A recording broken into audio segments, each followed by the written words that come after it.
3 દી થઈ ગયા બોણી નથી. હે ભગવાન, હામું જો હામું જો. હે ભાઈ, તમે ભારેમાં ડ્રેસ રાખો છો? હા બેસો બેન, બતાવું તમને. જો આ પેલી ડિઝાઇન જો, આવડો એકદમ હેવીમાં કસબ વર્ક આવશે ને, એકદમ લેટેસ્ટ ડિઝાઇન ને લેટેસ્ટ કલર છે. ના ના, મને આ ડિઝાઇન નથી ગમતી.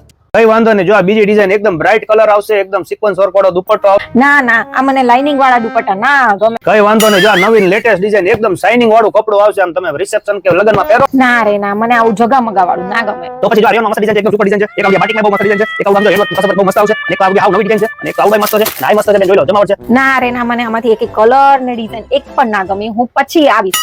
સોરી હો બેન, એક તો તમે પહેલી વાર સ્પેશિયલી મારી દુકાને ડ્રેસ જોવા આવ્યા ને તમને એકેય કલર કે ડિઝાઇન ન ગમી. ના રે ના ભાઈ, એવું કાઈ નથી. તમારી દુકાનની બાજુમાં મારા છોકરાનું ટ્યુશન છે ને, તો 15-20 મિનિટની વાત છે, તો મને એવું કે લાઈ ડ્રેસ જોતી આવું. બાકી હું તો કાયમ ઓનલાઈન ખરીદી જ કરું છું. આ ઓનલાઈન વાળાએ તો દી ઉઠાડ્યા છે. જો અહીંયા આવે છે ને ખરીદી ઓનલાઈન કરે છે.